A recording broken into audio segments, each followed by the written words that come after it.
This is Democracy Now!, democracynow.org, The War and Peace Report. I'm Amy Goodman.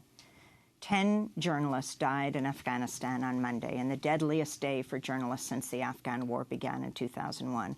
9 journalists died in a double suicide bombing in Kabul.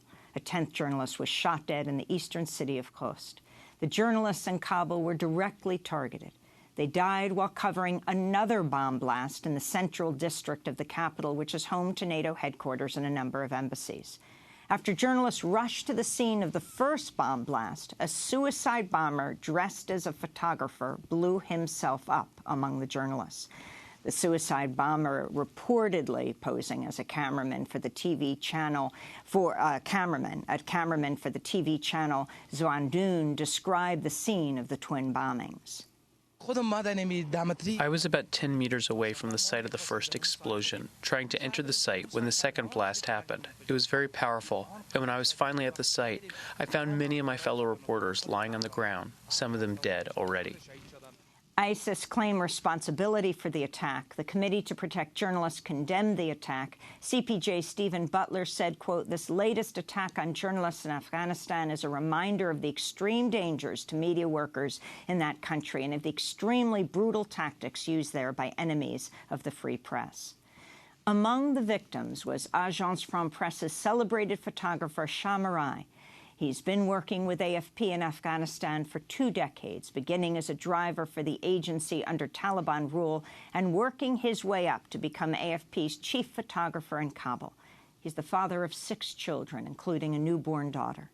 The AFP global news director called Marai's death a devastating blow for the brave staff of our close-knit Kabul bureau and the entire agency.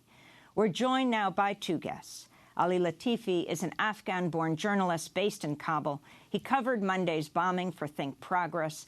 And in Paris, France, we're joined by Phil Chetwin, the global editor-in-chief for Agence France-Presse. We welcome you both to Democracy Now! Ali Latifi in Kabul, I want to begin with you. Can you talk about what happened on Monday morning, yesterday morning? Sure. So basically what happened was that the first attack allegedly tried to target the Afghan intelligence agency, which is also in the neighborhood where the attack took place. And what makes us think that it was targeted against journalists is that within about 20 minutes after the initial attack, a second bomber came claiming to have a camera with him, claiming to be a journalist, and he entered the site where the journalists were gathered and detonated his second bomb. And talk about what happened next. What happened next was basically what happens all the time. You know, people rushing to the scene, trying to get people taken care of. There would be ambulances trying to reach the scene. There would be people trying to take the dead and injured in taxis. And then as the hours went on, there was a shock because no one expected journalists to be outright targeted in this sort of a way. There have been attacks on television stations in the past, both by the Taliban and groups claiming to be Daesh or the so-called Islamic State, but there's never been something like this where they go to the exact site and deliberately target journalists posing as a journalist. Tolo News compiled brief bios of each of the 10 journalists killed on Monday. Yar Mohammed Tolki was a cameraman at Tolo News, where he'd worked for 12 years. He was due to be married within the month. Shah Marai was AFP's chief photographer in their Kabul bureau. He leaves behind 6 children, including his newborn daughter. Ghazi Razuli was a journalist at One TV and a journalism student at Kabul University, 21 years old, scheduled to get married next month. Nawroz Ali Rajabi was a cameraman with One TV. He was the father of a 3-month-old baby. Farishta Mahram Durrani was a journalist for Azadi Radio. She was a producer of the Woman program on the station.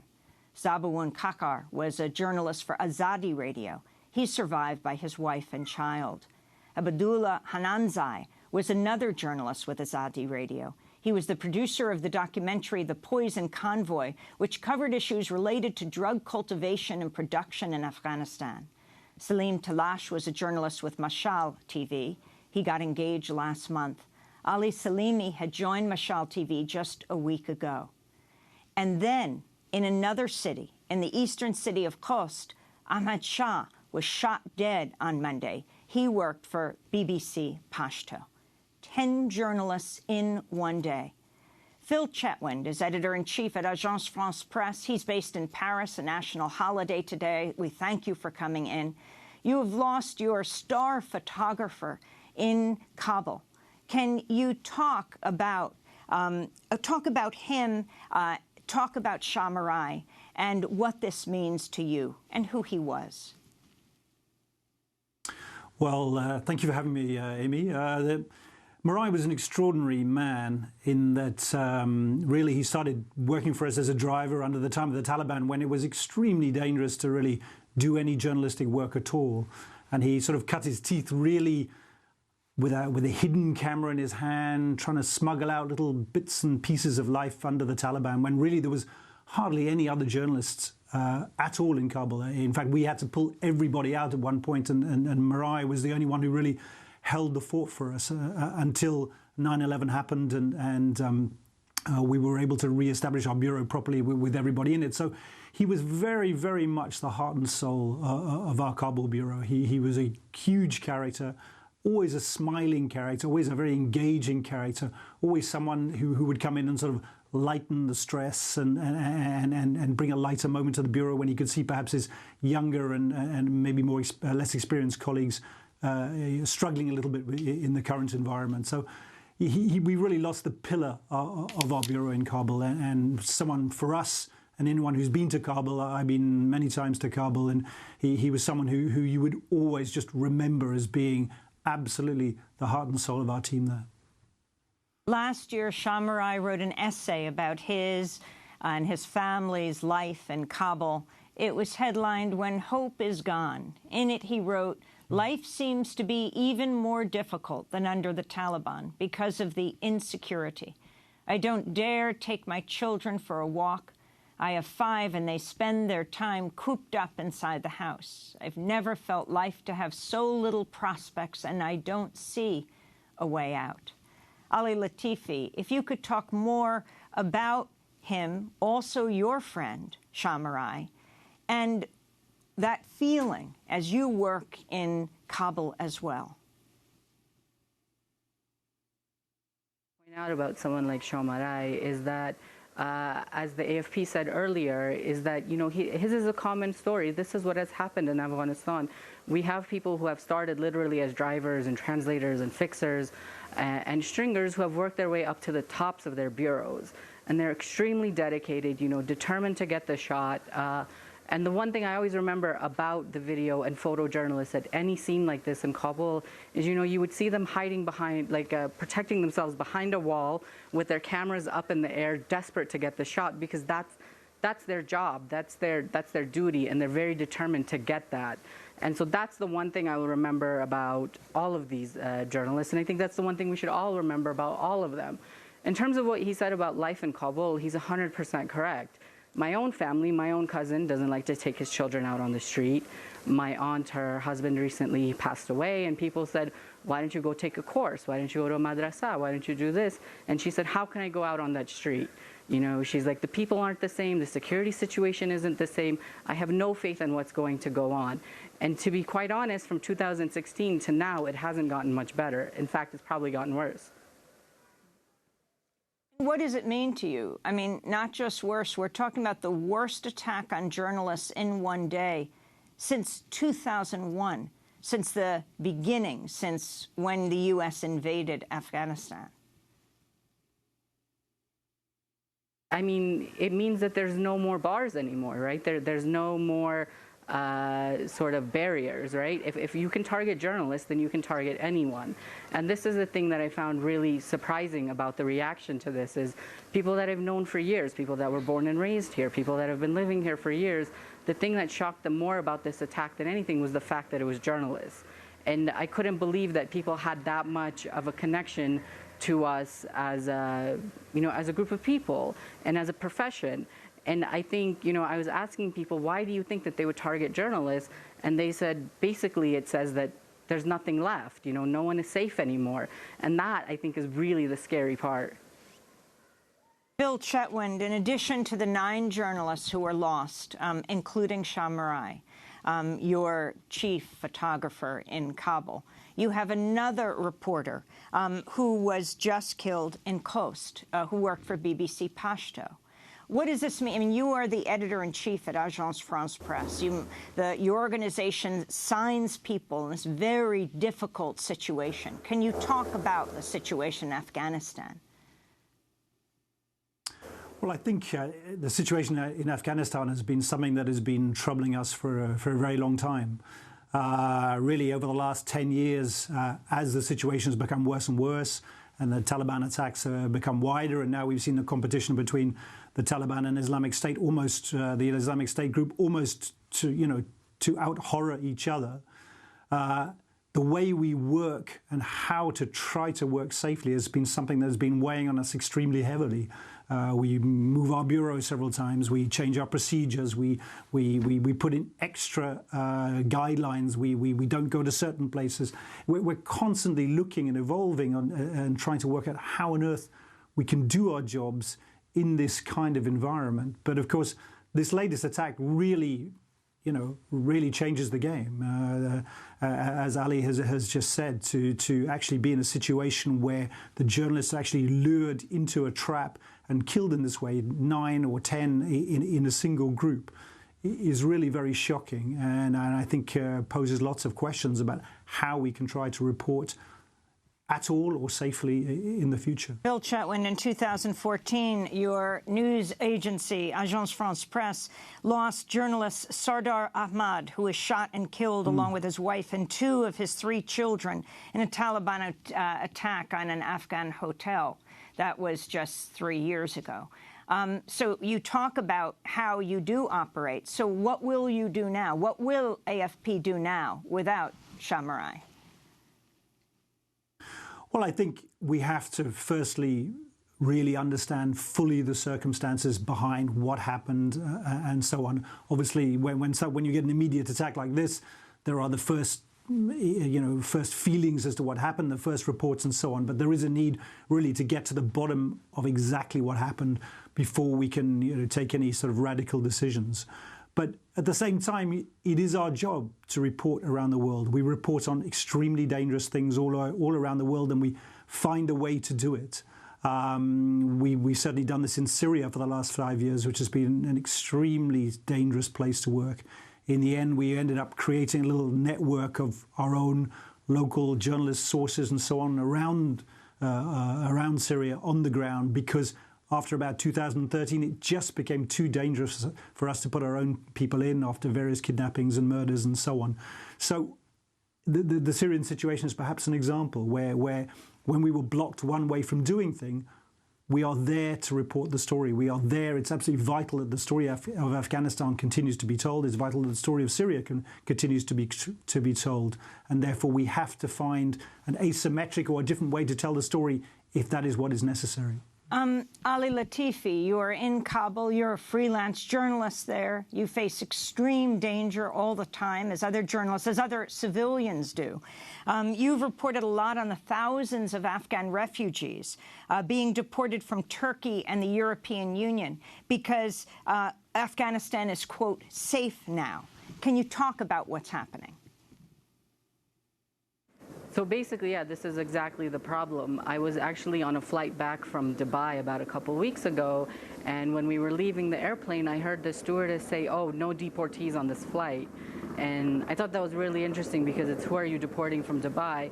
But the truth is that this is exactly the problem. You know, I've been to Turkey, I've been to Greece since 2013 covering the situation.